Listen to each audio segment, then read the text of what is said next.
ଜୟ ଜଗନ୍ନାଥ ପିଲାମାନେ, ଆଜିର ଏକ ନୂଆ ଭିଡ଼ିଓକୁ ସମସ୍ତଙ୍କୁ ସ୍ୱାଗତ।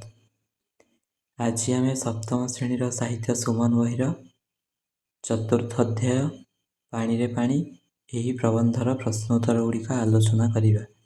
ତାହେଲେ ପ୍ରଥମେ ଦେଖ ପିଲାମାନେ, ପାଠରୁ ଆସ ଏବେ ଆମେ ଏହି ପାଠକୁ ଅତି ନିକଟରୁ ବୁଝିବା। ଆଗକୁ ଦିଆଯାଇଥିବା ଗତିବିଧି ଗୁଡ଼ିକୁ ଏହା କାର୍ଯ୍ୟରେ ତୁମକୁ ସହାୟତା କରିବ। ତାପରେ ଦେଖ ପିଲାମାନେ, ମୁଁ ଯାହା ବୁଝିଲି। କ ନମ୍ବର ପ୍ରଶ୍ନ ଦେଖ, ନିମ୍ନଲିଖିତ ପ୍ରଶ୍ନ ଗୁଡ଼ିକର ଯଥାର୍ଥ ଉତ୍ତର ପାଖରେ ତାରା ଚିହ୍ନ ଦିଅ। 1 ନମ୍ବର ପ୍ରଶ୍ନ, ଆମର ଭୂଜଳ ଭଣ୍ଡାର ନିମ୍ନଲିଖିତ ମଧ୍ୟରୁ କେଉଁଥିରେ ସମୃଦ୍ଧ ହୋଇଥାଏ? ଅପସନ୍ କ, ନଳକୂପ ଶୁଖିଯିବା ଦ୍ୱାରା। ଅପସନ୍ ଖ, ପାଣି ବରଷିବା ଦ୍ୱାରା। ଅପସନ୍ ଗ, ପୋଖରୀ ଓ ହ୍ରଦ ଦ୍ୱାରା। ଅପସନ୍ ଘ, ବନ୍ୟା ଆସିବା ଦ୍ୱାରା। ଏହାର ସଠିକ୍ ଉତ୍ତର ହେବ ଅପସନ୍ ଗ, ପୋଖରୀ ଓ ହ୍ରଦ ଦ୍ୱାରା। ତାପରେ ଦେଖ ପିଲାମାନେ 2 ନମ୍ବର ପ୍ରଶ୍ନ, ନିମ୍ନଲିଖିତ ମଧ୍ୟରୁ କେଉଁ କଥାଟି ଜଳଚକ୍ର ସହିତ ସମ୍ପର୍କିତ? ଅପସନ୍ କ, ବର୍ଷା ଜଳ ସଂଗ୍ରହ କରିବା। ଅପସନ୍ ଖ, ସମୁଦ୍ରରୁ ଉଠୁଥିବା ବାଷ୍ପ ବାଦଲ ହୋଇ ବରଷିବା। ଅପସନ୍ ଗ, ନଦୀମାନେ ସମୁଦ୍ରକୁ ଯାଇ ମିଶିବା। ଅପସନ୍ ଘ, ବର୍ଷାରେ ଚାରିଆଡ଼େ କେବଳ ପାଣି ହିଁ ଦେଖାଯିବା। ଏହାର ସଠିକ୍ ଉତ୍ତର ହେବ ଅପସନ୍ ଖ, ସମୁଦ୍ରରୁ ଉଠୁଥିବା ବାଷ୍ପ ବାଦଲ ହୋଇ ବରଷିବା। ତାପରେ ଦେଖ ପିଲାମାନେ 3 ନମ୍ବର ପ୍ରଶ୍ନ, ଏହି ବଡ଼ ଭୁଲର ଦଣ୍ଡ ଏବେ ଆମ ସମସ୍ତଙ୍କୁ ମିଳୁଅଛି। ଏଠାରେ କେଉଁ ଭୁଲ ଆଡ଼କୁ ସଂକେତ କରାଯାଇଛି? ଅପସନ୍ କ, ଜଳଚକ୍ରର ଅବଧାରଣାକୁ ନ ବୁଝିବା। ଅପସନ୍ ଖ, ଆବଶ୍ୟକତା ଠାରୁ ଅଧିକ ପାଣିର ବ୍ୟବହାର କରିବା। ଅପସନ୍ ଗ, ପୋଖରୀ ଗୁଡ଼ିକୁ ଅଳିଆରେ ପୋତିଦେବା। ଅପସନ୍ ଘ, ଭୂତଳ ଭଣ୍ଡାର ବିଷୟରେ ବିଚାର ନ କରିବା।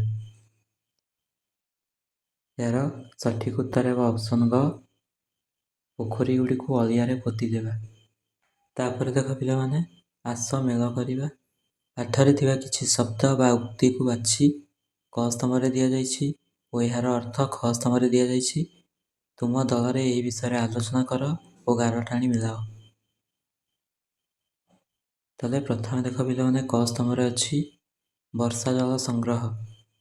ଖ ସ୍ତମ୍ଭରେ ଏହାର ଅର୍ଥ ହେବ ବର୍ଷା ଜଳକୁ ପ୍ରାକୃତିକ ଅଥବା କୃତ୍ରିମ ରୂପରେ ମାନବିକ ପ୍ରୟାସରେ ପୃଥିବୀରେ ସଂଗ୍ରହ କରିବା। କ ସ୍ତମ୍ଭରେ 1, ତାକୁ ଖ ସ୍ତମ୍ଭରେ ଆମେ 2କୁ ଟାଣିବା।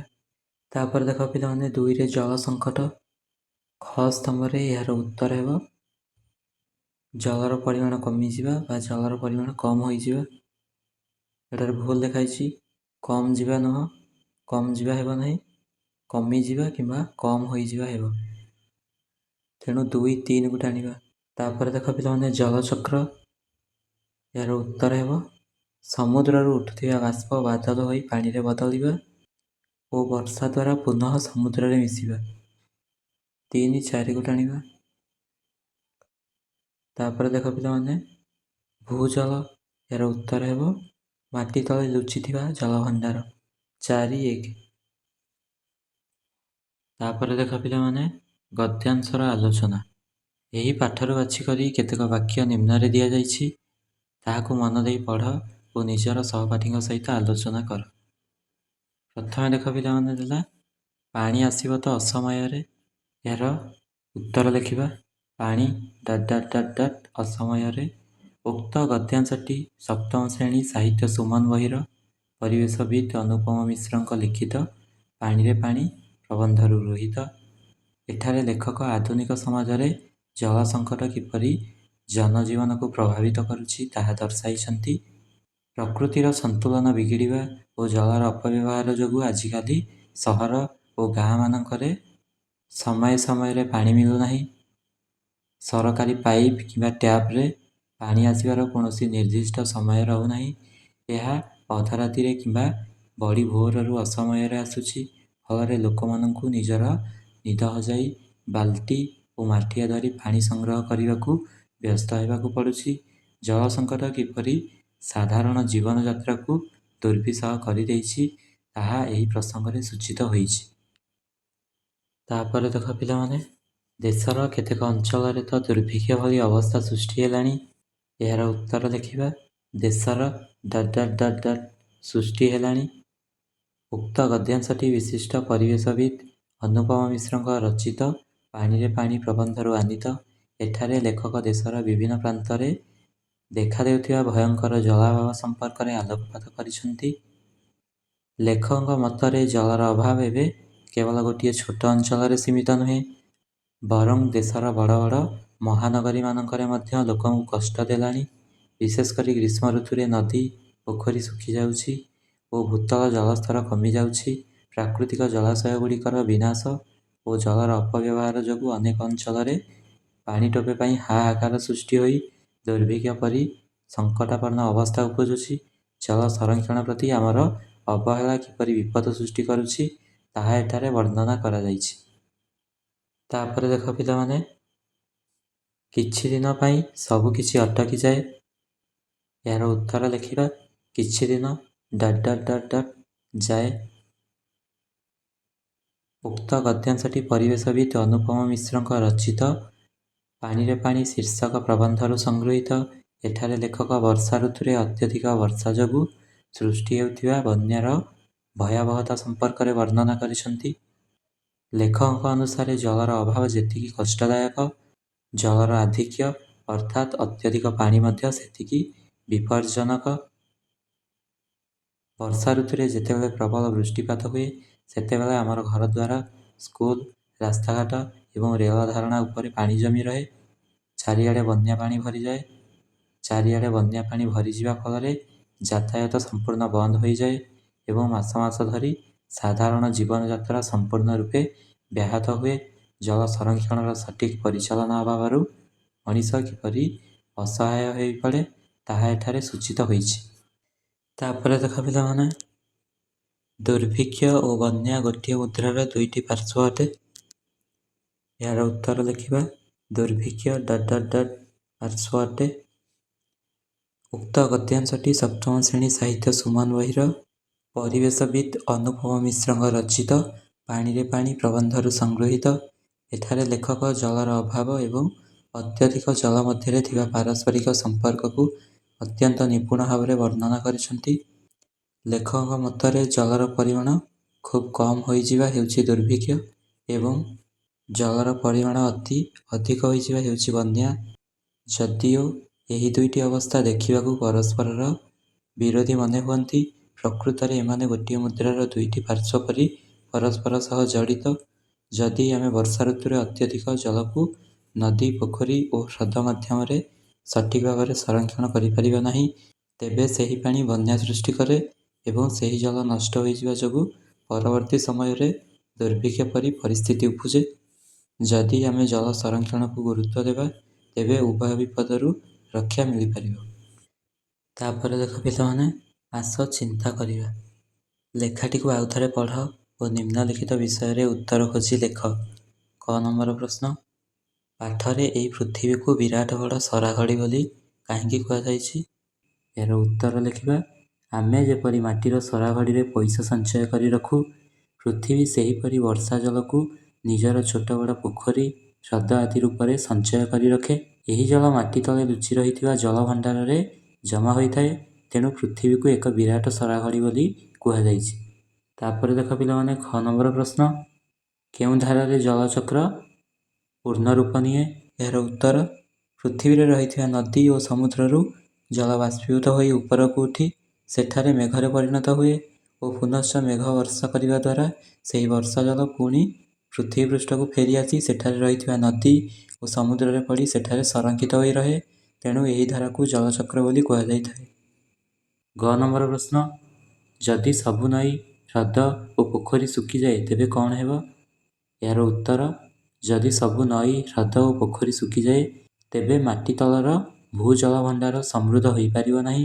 ଫଳରେ ଗ୍ରୀଷ୍ମ ଋତୁରେ ନଳକୂପ ଶୁଖିଯିବ ଏବଂ ଦେଶରେ ଭୟଙ୍କର ଜଳାଭାବ ଓ ଦୁର୍ଭିକ୍ଷ ଭଳି ଅବସ୍ଥା ସୃଷ୍ଟି ହେବ। ତାପରେ ଦେଖ ପିଲାମାନେ, ଘ ନମ୍ବର ପ୍ରଶ୍ନ, ପାଠରେ ପାଣିକୁ ଟଙ୍କାଠାରୁ ଅଧିକ ମୂଲ୍ୟବାନ ବୋଲି କାହିଁକି କୁହାଯାଇଛି? ଏହାର ଉତ୍ତର। ପାଣି ହେଉଛି ଜୀବନର ମୂଳ ଆଧାର। ସାରା ବର୍ଷ ଘରେ, ଜମିରେ ଓ କଳକାରଖାନାରେ ପାଣିର ନିହାତି ଆବଶ୍ୟକତା ରହିଛି। ଟଙ୍କା ସରାଘଡ଼ିରେ ସଞ୍ଚିତ ହେଲେ କେବଳ ଦରକାର ବେଳେ କାମରେ ଆସେ, କିନ୍ତୁ ପାଣି ବିନା ଦୈନନ୍ଦିନ ଜୀବନ ଅସମ୍ଭବ। ତେଣୁ ଏହାକୁ ଟଙ୍କାଠାରୁ କେତେ ଗୁଣା ମୂଲ୍ୟବାନ ବୋଲି କୁହାଯାଇଛି। ତାପରେ ଦେଖ ପିଲାମାନେ ଶୀର୍ଷକ। କ ନମ୍ବର ପ୍ରଶ୍ନ ଦେଖ, ଏହି ପାଠର ଶୀର୍ଷକ ପାଣିରେ ପାଣି ଦିଆଯାଇଛି। ପାଠର ନାମ ଏମିତି କାହିଁକି ଦିଆଯାଇଛି? ନିଜର ସହପାଠୀମାନଙ୍କ ସହିତ ଆଲୋଚନା କରି ଲେଖ। ନିଜ ଉତ୍ତରର କାରଣ ମଧ୍ୟ ଲେଖ। ଏହାର ଉତ୍ତର ଲେଖିବା। ଏହି ପାଠଟି ସମ୍ପୂର୍ଣ୍ଣ ଭାବରେ ପାଣିର ଉତ୍ପତ୍ତି, ବ୍ୟବହାର, ଜଳଚକ୍ର, ଜଳ ସଙ୍କଟ ଏବଂ ବନ୍ୟା ଅର୍ଥାତ୍ ପାଣିର ଆଧିକ୍ୟ ଓ ଦୁର୍ଭିକ୍ଷ ଅର୍ଥାତ୍ ପାଣିର ଅଭାବ ଉପରେ ପର୍ଯ୍ୟବେସିତ। ବର୍ଷା ହେଲେ ସବୁଆଡ଼େ ପାଣି ଭରିଯାଏ, ଏଣୁ ଏହାର ଶୀର୍ଷକ ପାଣିରେ ପାଣି ଯଥାର୍ଥ ଅଟେ। ତାପରେ ଦେଖ ପିଲାମାନେ ଖ ନମ୍ବର, ତୁମେ ଏହି ପାଠଟିର ଆଉ କେଉଁ ନାମ ଦେବାକୁ ଚାହୁଁଛ? କାରଣ ସହ ଲେଖ। ଏହାର ଉତ୍ତର ଲେଖିବା। ଏହି ପାଠର ଅନ୍ୟ ନାମ ଜଳଚକ୍ର ଓ ଜଳ ସଙ୍କଟ ବା ପୃଥିବୀର ସରାଘଡ଼ି ଦିଆଯାଇପାରେ, କାରଣ ଏହି ପାଠରେ ଜଳର ଘୂର୍ଣ୍ଣନ ପ୍ରକ୍ରିୟା ଏବଂ ପୃଥିବୀ କିପରି ଏକ ବଡ଼ ସରାଘଡ଼ି ସଦୃଶ ତାହା ବୁଝାଯାଇଛି। ତାପରେ ଦେଖ ପିଲାମାନେ ଶବ୍ଦର ପ୍ରୟୋଗ। କଥା ଉପରେ ବଳ ଦେବା। ପ୍ରଥମ ବାକ୍ୟ ଦେଖ, ଆମର ଏହି ପୃଥିବୀ ମଧ୍ୟ ଏହିପରି ଏକ ସରାଘଡ଼ି ଅଟେ। ଦ୍ୱିତୀୟ ବାକ୍ୟ ଦେଖ, ଆମର ଏହି ପୃଥିବୀ ଏହିପରି ଏକ ସରାଘଡ଼ି ଅଟେ। କ ନମ୍ବର ପ୍ରଶ୍ନ ଦେଖ, ଏହି ଦୁଇଟି ବାକ୍ୟକୁ ମନ ଦେଇ ପଢ଼। ଦ୍ୱିତୀୟ ବାକ୍ୟରେ କେଉଁ ଶବ୍ଦଟିକୁ ଉଠେଇ ଦିଆଯାଇଛି? ତାହେଲେ ଦେଖ ପିଲାମାନେ ପ୍ରଥମ ବାକ୍ୟରେ ମଧ୍ୟ ଅଛି, କିନ୍ତୁ ଦ୍ୱିତୀୟ ବାକ୍ୟରେ ମଧ୍ୟକୁ ଉଠେଇ ଦିଆଯାଇଛି। ଏହି ଶବ୍ଦକୁ ଉଠେଇ ଦେବା ଫଳରେ ବାକ୍ୟର ଅର୍ଥରେ କି ପାର୍ଥକ୍ୟ ଆସୁଛି ତାହା ଲେଖ। ଏହାର ଉତ୍ତର ଲେଖିବା। ପ୍ରଥମ ବାକ୍ୟର ମଧ୍ୟ ଶବ୍ଦଟିକୁ ଦ୍ୱିତୀୟ ବାକ୍ୟରେ ଉଠାଇ ଦିଆଯାଇଛି। ମଧ୍ୟ ଶବ୍ଦଟି ପୃଥିବୀକୁ ସିଧାସଳଖ ସରାଘଡ଼ି ସହିତ ସମାନ ବୋଲି ଗୁରୁତ୍ୱ ଦେଉଥିଲା। ଏହାକୁ ଉଠାଇ ଦେଲେ ବାକ୍ୟର ଜୋର ବା ପ୍ରଭାବଶାଳୀ ଗୁଣ କମିଯାଉଛି। ତାପରେ ଦେଖ ପିଲାମାନେ ଖ ନମ୍ବର ପ୍ରଶ୍ନ, ପାଠ ମଧ୍ୟରେ ଏହିପରି ଆଉ କିଛି ଶବ୍ଦ ମଧ୍ୟ ଅଛି ଯେଉଁଗୁଡ଼ିକରେ ଉପସ୍ଥିତିରେ ବାକ୍ୟ ବିଶେଷ ଭାବେ ପ୍ରଭାବିତ ହେଉଛି। ପାଠକୁ ପଢ଼ି ସେହିପରି ଶବ୍ଦ ଥିବା ବାକ୍ୟଗୁଡ଼ିକୁ ବାଛି ଲେଖ। ଏହାର ଉତ୍ତର। ପ୍ରଥମେ ଦେଖ ତ ଶବ୍ଦର ପ୍ରୟୋଗ। ଦେଶର କେତେକ ଅଞ୍ଚଳରେ ତ ଦୁର୍ଭିକ୍ଷ ଭଳି ଅବସ୍ଥା ସୃଷ୍ଟି ହେଲାଣି। ଏଠାରେ ତ ଶବ୍ଦ ଅବସ୍ଥାର ଗୁରୁତରକୁ ଦର୍ଶାଉଛି। 2ରେ ପୁଣି ଶବ୍ଦର ପ୍ରୟୋଗ। ପାଣି ଯଦି ଆସିବ ତାହା ପୁଣି ଅସମୟରେ। ଏଠାରେ ସମୟର ଅନିଶ୍ଚିତତା ଉପରେ ଜୋର ଦେଉଛି। ହିଁ ଶବ୍ଦର ପ୍ରୟୋଗ। ଏହା ହିଁ ଆମର ସବୁଠାରୁ ବଡ଼ ଭୁଲ। ଏହା ନିର୍ଦ୍ଦିଷ୍ଟ ଭାବେ ସେହି ଭୁଲକୁ ସୂଚାଉଛି। ତାପରେ ଦେଖ ପିଲାମାନେ ସମାନାର୍ଥକ ଶବ୍ଦ। ତଳେ ଦିଆଯାଇଥିବା ବାକ୍ୟମାନଙ୍କରେ ରେଖାଙ୍କିତ ଶବ୍ଦଗୁଡ଼ିକ ପାଇଁ ବାଦଲ ମଧ୍ୟରେ ସମାନାର୍ଥକ ଶବ୍ଦମାନ ରହିଛି, ତାହାକୁ ବାଛି ଲେଖ। ତାହେଲେ ଲେଖ ପିଲାମାନେ ଏହି ଡାହାଣ ପାର୍ଶ୍ୱରେ ସମାନାର୍ଥକ ଶବ୍ଦଗୁଡ଼ିକ ଲେଖାଯାଇଛି। ଆମେ ସେଗୁଡ଼ିକ ବାଛିକି ନିମ୍ନ ପ୍ରଶ୍ନଗୁଡ଼ିକର ଉତ୍ତର ଲେଖିବା। ତାହେଲେ କ ନମ୍ବର ଦେଖ, ପ୍ରଥମେ ସୂର୍ଯ୍ୟଙ୍କର କିରଣ ପଡ଼ିଲେ ଫୁଲମାନେ ହସି ଉଠନ୍ତି। ତାହେଲେ ଏଠାରେ ହେଉଛି ସୂର୍ଯ୍ୟ। ସୂର୍ଯ୍ୟର ପ୍ରତିଶବ୍ଦ କ'ଣ ଦେଇଛି ଲେଖିବା। ତାହେଲେ ରବି ହେବ, ଭାସ୍କର ହେବ, ଦିବାକର ହେବ ଏବଂ ଦିନକର ହେବ। ଖ ନମ୍ବର, ସମୁଦ୍ରର ପାଣି ବାଷ୍ପ ହୋଇ ଉପରକୁ ଯାଇଥାଏ। ପାଣିର ପ୍ରତିଶବ୍ଦ ହେବ ନୀର ଆଉ ଅମ୍ବୁ। ଗ ନମ୍ବର, ହଠାତ୍ ବାଦଲ ଗର୍ଜିବାରେ ଲାଗିଲା। ବାଦଲର ପ୍ରତିଶବ୍ଦ ହେବ ମେଘ, ବାରିଦ, ଜଳଦ, ନିରଦ। ଘ ନମ୍ବର, ଜଳଚକ୍ରରେ ପବନର ମଧ୍ୟ ବହୁତ ବଡ଼ ଭୂମିକା ରହିଛି। ପବନ, ଏହାର ପ୍ରତିଶବ୍ଦ ହେବ ବାୟୁ ଓ ସମୀର। ତାପରେ ଦେଖ ପିଲାମାନେ ଉପସର୍ଗ। ଆମ ପ୍ରଦେଶର ରାଜଧାନୀମାନଙ୍କରେ ଏହି ଜଳାଭାବ ଦେଖାଦେଲାଣି। ଏହି ବାକ୍ୟରେ ରେଖାଙ୍କିତ ଶବ୍ଦରେ ଦେଶ ଶବ୍ଦ ପୂର୍ବରୁ ପ୍ର ସଂଯୁକ୍ତ ହୋଇ ନୂଆ ଶବ୍ଦଟି ସୃଷ୍ଟି ହୋଇଛି, ଯାହା ହେଲା ପ୍ରଦେଶ। କୌଣସି ଶବ୍ଦ ବା ଧାତୁର ପୂର୍ବରେ ବ୍ୟବହୃତ ହୋଇଥିବା ନିର୍ଦ୍ଦିଷ୍ଟ ଶବ୍ଦକୁ ଉପସର୍ଗ କୁହାଯାଏ। ଏହାକୁ ପୂର୍ବ ପ୍ରତ୍ୟୟ ମଧ୍ୟ କୁହାଯାଏ। ତାହେଲେ ଉପରୋକ୍ତ ଶବ୍ଦ ପ୍ରଦେଶ, ଏଠାରେ ପ୍ର ହେଉଛି ଏକ ଉପସର୍ଗ। ଆସ ତଳ ଚିତ୍ରକୁ ଦେଖି କିଛି ଉପସର୍ଗ ବିଷୟରେ ଜାଣିବା। ଆ ପ୍ଲସ ହାର ଏଠାରେ ହେଲା ଆହାର। ପରି ପ୍ଲସ ହାର ହେଲା ପରିହାର। ଉପ ପ୍ଲସ ହାର ସମାନ ହେଲା ଉପହାର। ବି ପ୍ଲସ ହାର ହେଲା ବିହାର। ପ୍ର ପ୍ଲସ ହାର ହେଲା ପ୍ରହାର। ତାହେଲେ ଏଠାରେ ଉପସର୍ଗ ଗୁଡ଼ିକ ହେଲା ଆ, ପରି, ଉପ, ବି, ପ୍ର, ଏଗୁଡ଼ିକ ହେଉଛି ଉପସର୍ଗ କହିବା। ଏବେ ତୁମେ ମଧ୍ୟ ଉପସର୍ଗ ପ୍ରୟୋଗ କରି ନୂଆ ଶବ୍ଦ ଗଢ଼ ଓ ତାକୁ ବାକ୍ୟରେ ପ୍ରୟୋଗ କର। ତାହେଲେ ପ୍ରଥମେ ଦେଖ ପିଲାମାନେ ଅ ପ୍ଲସ ପାତ୍ର ମିଶିଲେ ହେଲା ଅପାତ୍ର। ତାକୁ ବାକ୍ୟରେ ବ୍ୟବହାର କଲେ ହେବ ଅପାତ୍ରରେ ଦାନ କଲେ କୌଣସି ପୁଣ୍ୟ ମିଳେ ନାହିଁ। ତାପରେ ଦେଖ ପିଲାମାନେ ଅ ପ୍ଲସ ଜ୍ଞାନ ସମାନ ହେଲା ଅଜ୍ଞାନ। ତାକୁ ବାକ୍ୟରେ ଲେଖିଲେ ହେବ ଶିକ୍ଷା ଦ୍ୱାରା ମଣିଷମାନରୁ ଅଜ୍ଞାନ ଅନ୍ଧକାର ଦୂର ହୋଇଥାଏ। ତାପରେ ଦେଖ ପିଲାମାନେ ବି ପ୍ଲସ ଜ୍ଞାନ ବିଜ୍ଞାନ। ତାକୁ ବାକ୍ୟରେ ବ୍ୟବହାର କଲେ ହେବ ବିଜ୍ଞାନର ଅଗ୍ରଗତି ଯୋଗୁଁ ଆଜି ମଣିଷ ସୁଦୂର ମହାକାଶରେ ପହଞ୍ଚି ପାରିଛି। ତାପରେ ଦେଖ ପିଲାମାନେ, ସୁ ପ୍ଲସ୍ ଜ୍ଞାନ ସମାନ ହେଲା ସୁଜ୍ଞାନ। ତାକୁ ବାକ୍ୟରେ ବ୍ୟବହାର କଲେ ହେବ, ଜଣେ ସୁଜ୍ଞାନ ବ୍ୟକ୍ତି ସେହି ଯିଏ ଅନ୍ୟର ଦୁଃଖକୁ ସହଜରେ ବୁଝିପାରେ। ତାପରେ ଦେଖ ପିଲାମାନେ, ପାଠରୁ ଆଗକୁ କ ନମ୍ବର ପ୍ରଶ୍ନ, ପୃଥିବୀର ସରାଘଡ଼ିରେ ଜଳରାଶି କେବେ କମ୍ ନ ହେଉ, ଏଥିପାଇଁ ତୁମେ କ'ଣ କ'ଣ ଉଦ୍ୟମ କରିବ? ତୁମର ସହପାଠୀମାନଙ୍କ ସହିତ ଆଲୋଚନା କରି ଲେଖ। ଏହାର ଉତ୍ତର, ଜଳାଶୟଗୁଡ଼ିକରୁ ଯେପରି ଜଳରାଶି କମିବ ନାହିଁ, ସେଥିପାଇଁ ଆମେ ନିମ୍ନଲିଖିତ ପଦକ୍ଷେପ ନେଇପାରିବା। ପ୍ରଥମେ ହେଲା ବୃକ୍ଷରୋପଣ କରିବା। ଅଧିକ ଗଛ ଲଗାଇବା ଦ୍ୱାରା ବୃଷ୍ଟିପାତ ନିୟମିତ ହୁଏ ଏବଂ ଭୂତଳ ଜଳସ୍ତର ବୃଦ୍ଧି ପାଏ। 2ରେ, ଜଳ ଅପଚୟ ରୋକିବା। ଦୈନନ୍ଦିନ ଜୀବନରେ ଜଳର ଅଯଥା ବ୍ୟବହାରକୁ କମାଇବା। 3ରେ, ବର୍ଷା ଜଳ ସଂରକ୍ଷଣ। ବର୍ଷା ପାଣିକୁ ସାଇତି ରଖିବା ପାଇଁ ରେନ୍ ୱାଟର ହାର୍ଭେଷ୍ଟିଂ ବା ଜଳ ଅମଳ ପ୍ରକ୍ରିୟା ଆପଣାଇବା। 4ରେ, ଜଳାଶୟର ସୁରକ୍ଷା। ପୋଖରୀ, ନଦୀ ଓ ହ୍ରଦଗୁଡ଼ିକୁ ପୋତି ନ ଦେଇ ସେଗୁଡ଼ିକର ନିୟମିତ ସଫେଇ ଏବଂ ପୁନରୁଦ୍ଧାର କରିବା। ତାପରେ ଦେଖ ପିଲାମାନେ, ଖ ନମ୍ବର, ଏହି ପାଠରେ ଗୋଟିଏ ଅଂଶରେ ଜଳଚକ୍ରର ପ୍ରକ୍ରିୟା ବିଷୟରେ କୁହାଯାଇଛି। ସେହି ଅଂଶକୁ ଚିହ୍ନି ଜଳଚକ୍ରକୁ ଚିତ୍ର ମାଧ୍ୟମରେ ପ୍ରସ୍ତୁତ କର। ତାହେଲେ ଦେଖ ପିଲାମାନେ, ଆମେ ଏହିପରି ଏକ ଚିତ୍ର କରିପାରିବା। ତୁମେମାନେ ଏହାର ସ୍କ୍ରିନଶଟ୍ ନେଇଯାଅ। ତାପରେ ଦେଖ ପିଲାମାନେ, ଗ ନମ୍ବର, ତୁମ ଦ୍ୱାରା ତିଆରି କରାଯାଇଥିବା ଜଳଚକ୍ରର ଚିତ୍ରର ବିବରଣୀ ପ୍ରସ୍ତୁତ କର। ଏହାର ଉତ୍ତର, ଜଳଚକ୍ର ହେଉଛି ପୃଥିବୀ ପୃଷ୍ଠ ଏବଂ ବାୟୁମଣ୍ଡଳ ମଧ୍ୟରେ ଜଳର ନିରନ୍ତର ଆବର୍ତ୍ତନ ପ୍ରକ୍ରିୟା। ଏହି ପ୍ରକ୍ରିୟା ମୁଖ୍ୟତଃ ନିମ୍ନଲିଖିତ ପର୍ଯ୍ୟାୟ ଦେଇ ଗତି କରିଥାଏ। ପ୍ରଥମେ, ବାଷ୍ପୀଭବନ।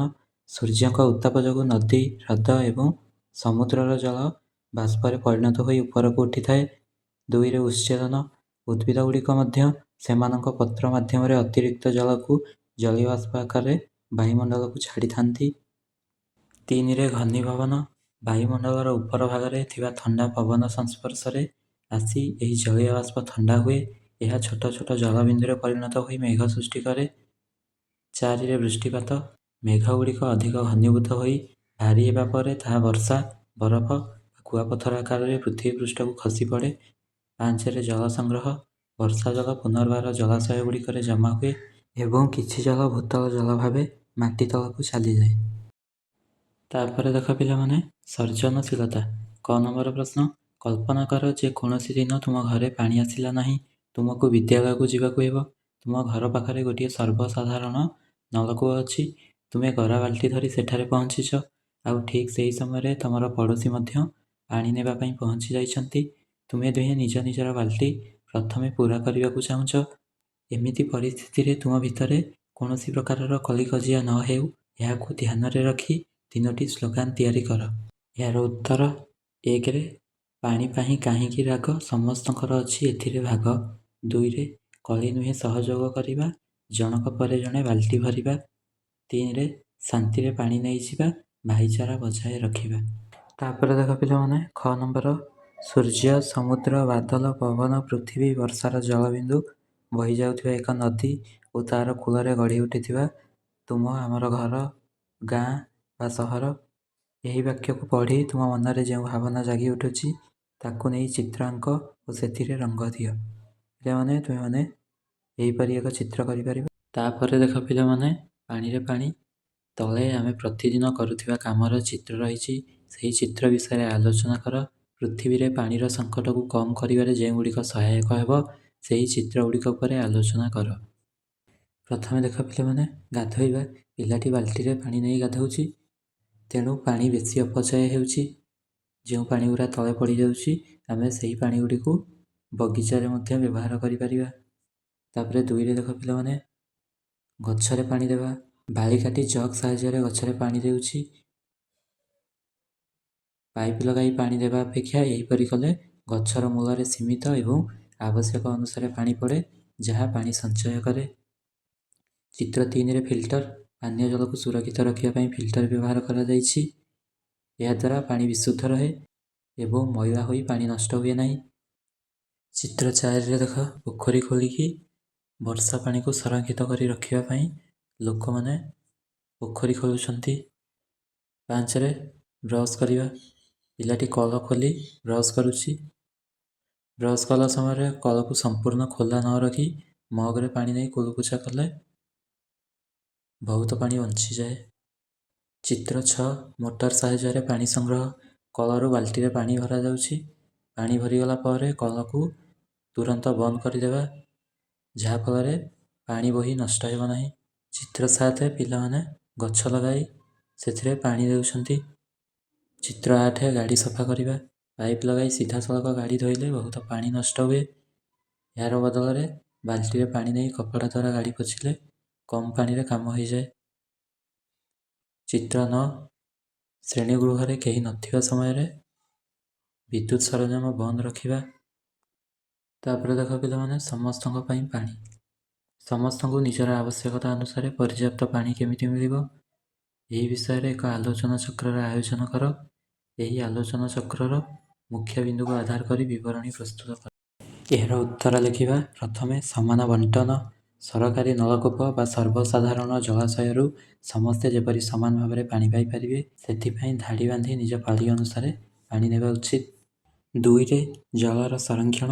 ପ୍ରତ୍ୟେକ ବ୍ୟକ୍ତି ଜଳ ଅପଚୟ ବନ୍ଦ କଲେ ହିଁ ଅନ୍ୟମାନଙ୍କ ପାଇଁ ପାଣି ଅଭାବ ହେବ ନାହିଁ। 3ରେ, ବର୍ଷା ଜଳ ଅମଳ। ବର୍ଷା ଦିନେ ପାଣିକୁ ଛାତ ଉପରୁ ପାଇପ୍ ସାହାଯ୍ୟରେ ମାଟି ତଳକୁ ପଠାଇଲେ ଭୂତଳ ଜଳସ୍ତର ବୃଦ୍ଧି ପାଇବ, ଯାହା ଖରାଦିନେ ସମସ୍ତଙ୍କୁ ପାଣି ଯୋଗାଇବାରେ ସାହାଯ୍ୟ କରିବ। ତାପରେ ଦେଖ ପିଲାମାନେ, ପାଣି ବିନା ସବୁ ଶୂନ। କ ନମ୍ବର, ଏହି ପାଠରେ ଭୂତଳ ଜଳସ୍ତର କମ୍ ହେବାର କିଛି କାରଣ ବିଷୟରେ କୁହାଯାଇଛି। ଯେମିତି ପୋଖରୀମାନଙ୍କରେ ଅଳିଆ ପକାଇ ପୋତିଦେବା। ଭୂତଳ ଜଳସ୍ତର କମ୍ ହେବାର ଅନ୍ୟ ସବୁ କ'ଣ କ'ଣ କାରଣ ହୋଇପାରେ, ସେ ବିଷୟରେ ଅନୁସନ୍ଧାନ କର ଏବଂ ଶ୍ରେଣୀରେ ଆଲୋଚନା କର। ଏହାର ଉତ୍ତର ଲେଖିବା। ଭୂତଳ ଜଳସ୍ତର କମିଯିବାର ମୁଖ୍ୟ କାରଣଗୁଡ଼ିକ ହେଲା: 1ରେ, କଂକ୍ରିଟକରଣ।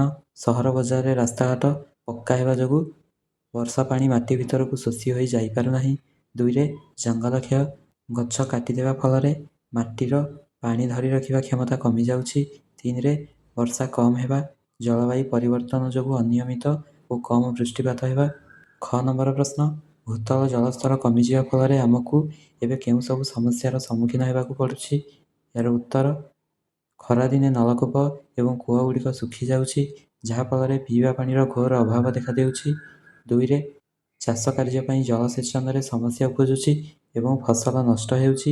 3ରେ, ଗଛଲତା ଗଭୀରରୁ ପାଣି ନ ପାଇ ଶୁଖିଯାଉଛନ୍ତି, ଯାହାଫଳରେ ପରିବେଶ ଉପରେ କୁପ୍ରଭାବ ପଡ଼ୁଛି। ଗ ନମ୍ବର ପ୍ରଶ୍ନ, ତୁମ ବିଦ୍ୟାଳୟ, ଗାଁ ବା ସହର ସ୍ଥାନୀୟ ପ୍ରଶାସନ ଦ୍ୱାରା ଭୂତଳ ଜଳସ୍ତର ବୃଦ୍ଧି ନିମିତ୍ତ କେଉଁ କେଉଁ ଉଦ୍ୟମ କରାଯାଇଛି? ଏହାର ଉତ୍ତର, ଗାଁ ଗଣ୍ଡାରେ ନୂଆ ପୋଖରୀ ଖୋଳାଯାଉଛି ଏବଂ ପୁରୁଣା ଜଳାଶୟଗୁଡ଼ିକର ପୁନରୁଦ୍ଧାର କରାଯାଉଛି। ବ୍ୟାପକ ଭାବେ ବୃକ୍ଷରୋପଣ କାର୍ଯ୍ୟକ୍ରମ କରାଯାଉଛି। 3ରେ, ସରକାର ଓ ସ୍ଥାନୀୟ ପ୍ରଶାସନ ପକ୍ଷରୁ ବିଭିନ୍ନ ସ୍ଥାନରେ ବର୍ଷା ଜଳ ଅମଳ ପ୍ରକଳ୍ପ କରାଯାଉଛି। ତାପରେ ଦେଖ ପିଲାମାନେ, ତୁମ ପାଇଁ ପହଳି। ଜଳର ପ୍ରାକୃତିକ ସ୍ରୋତ। ବର୍ଷା, ନଦୀ, ହ୍ରଦ, ପୋଖରୀ ପାଖରେ ଦିଆଯାଇଥିବା ସାରଣୀ ମଧ୍ୟରେ ଜଳ ଓ ପ୍ରାକୃତିକ ସ୍ରୋତଗୁଡ଼ିକର ସମାନାର୍ଥକ ଶବ୍ଦ ଖୋଜି ଲେଖ। ତାହେଲେ ପ୍ରଥମେ ଦେଖ ପିଲାମାନେ, ତଟିନୀ ଲେଖାଯାଇଛି। ତଟିନୀ ହେଲା ନଦୀର ପ୍ରତିଶବ୍ଦ। ତରଙ୍ଗିଣୀ, ପ୍ରବାହିନୀ ଏଗୁଡ଼ିକ ହେଉଛି ନଦୀର ପ୍ରତିଶବ୍ଦ। ବାରି ଓ ଅମ୍ବୁ ଏ ଦୁଇଟି ହେଉଛି ଜଳର ପ୍ରତିଶବ୍ଦ। ସରୋବର ହେଲା ପୋଖରୀର ପ୍ରତିଶବ୍ଦ। ପିଲାମାନେ, ତୁମମାନଙ୍କର ଏ ବିଷୟର ସମ୍ପୂର୍ଣ୍ଣ ପ୍ରଶ୍ନ ଉତ୍ତର ସରିଲା। ଭିଡ଼ିଓ ଭଲ ଲାଗିଲେ ଲାଇକ୍ କରନ୍ତୁ, ସାଙ୍ଗମାନଙ୍କ ସହିତ ସେୟାର କରନ୍ତୁ ଏବଂ ଆମ ଚ୍ୟାନେଲରେ ନୂଆ ଥିଲେ ଚ୍ୟାନେଲକୁ ସବସ୍କ୍ରାଇବ୍ କରନ୍ତୁ। ଧନ୍ୟବାଦ। ଜୟ ଜଗନ୍ନାଥ।